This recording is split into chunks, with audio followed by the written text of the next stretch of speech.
taax dina am ci diggante Diomaye et ki nga xam ne moom mooy Sonko. xam nga dualité.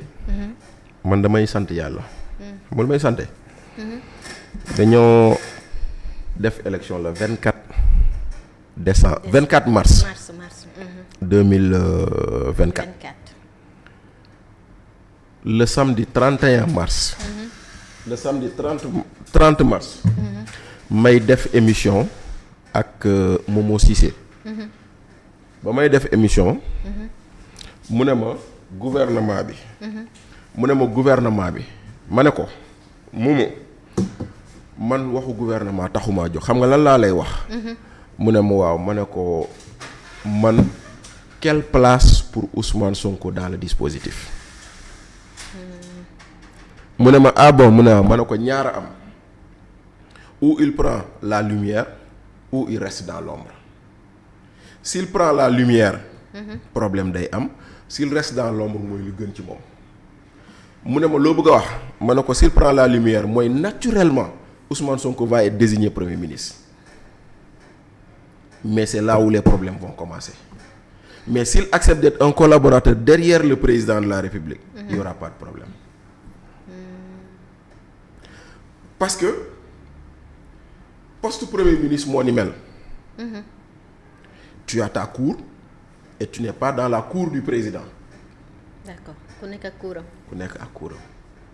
Après leneen li personnalité nit ki la Ousmane Sonko c'est le genre à toujours être devant. lu mu bokkul baaxul lu mu jiitewul jàpp na ni du dem.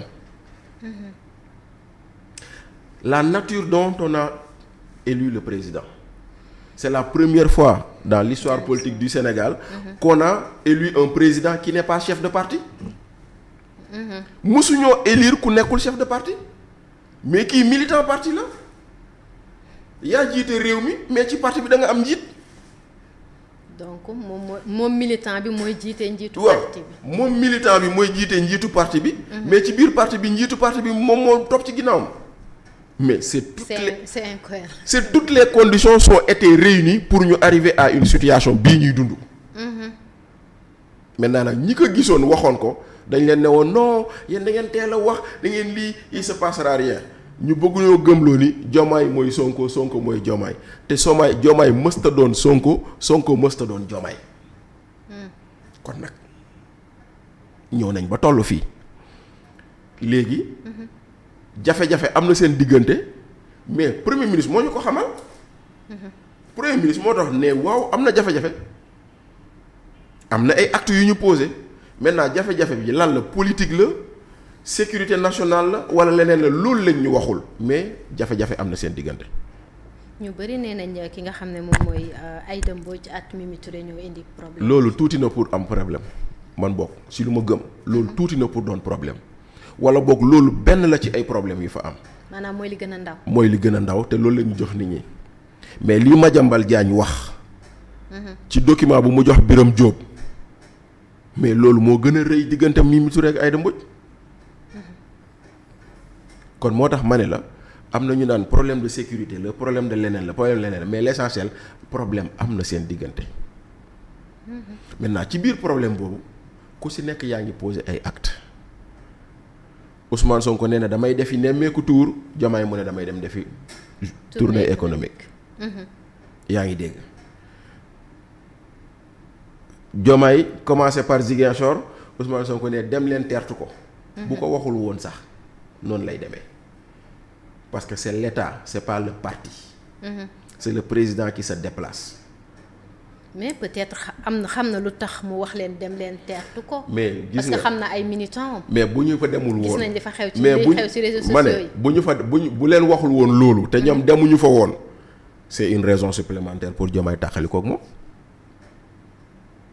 ndaxte fu mu toll nii. sëy bi tas na. xam nga lan moo des. kañ la ñuy toog jëmmal tas bi loolu rek a fi des. maanaam officialisé mais sëy bi tas na. maintenant nag ci diggante bi nag rafetal day am parce que lii pour man rafetal la gis nga tey jii président de la république dajale ay xale palais. naan leen waaw président bi palais du dëkkukaay président kii la woon kay mën na am peut-être suba Sonko la rafetal la rek. ñoom ñaar ñëpp ku si nekk yaa ngi rafetal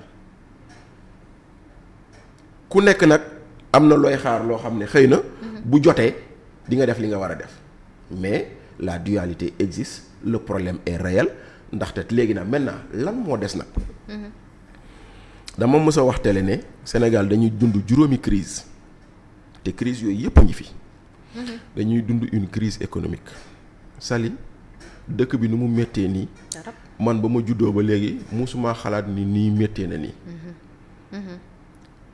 ña la daan dimbale ñooy toog di la ñaan léegi nit ñi bu ñu lay ñaan ay may ma 1000 francs wala amoo 1000 francs wala aal ma 1000 francs foofu la réew mi toll c'est une crise économique on vit une crise sociale terrible te nee naa leen firnde yu lay woon crise sociale boobu noonu bokk na ci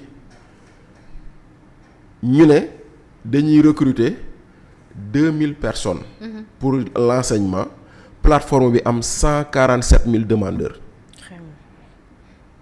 bokk na si ñu ne problème Jojo Skin ci banlieue bi mu ne 10 agents lay recruter des milliers de personnes ñëw taxaw daa mujjee arrêté ba daa mujjee arrêté bokk na ci crise sociale boobu noonu coowal université ak étudiants yi ak seen bourse ça c'est une crise sociale surtout donc ñaar laa la wax woon économique sociale on vit une crise sécuritaire ndaxte Sali ñun Sénégal nous sommes un îlot de paix dans un océan d'instabilité nous sommes un îlot de stabilité dans un océan d'instabilité gis nga li xew Guinée-Bissau ana président ba jël na ay kaakeem dem na gis nga li xew Mali kii ne moo jiite Mali il ne dirige pas le Mali il dirige une partie du Mali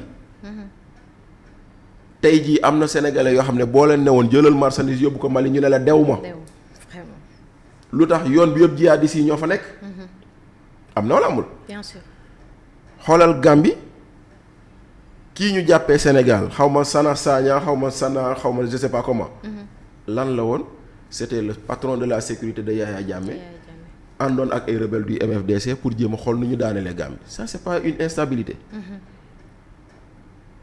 donc crise économique crise sociale crise sécuritaire on vit une crise politique une crise judiciaire xam nga la mooy crise judiciaire bi décision de justice bu génn bu arrangé wul nguur gi ñu ne magistrats yi ils sont corrompus ba ngeen gis waa UMS jóg di wax te or un pays son fondement c'est d'abord la justice surtout après nga teg ci crise politique bii ngay wax diggante Ousmane Sonko Diomaye maintenant lii nañu fexe ba bu mu doon crise institutionnelle ca la jëm loolu nag la ñu war a moytandiku xam nga crise institutionnelle mooy lu Sénégal loo xam ne waruñu faa egg mooy maanaam Assemblée nationale nekk en rébellion avec l'exécutif wala yu mel noonu loolu la ñu war a moytandiku foofu lañ mooy li nga xam ne li war maintenant nag est-ce que nekkul aussi le président de la République loolu lay éviter jamono ji waaw mën na am parce que bokk na si lu président éviter bokk na ci benn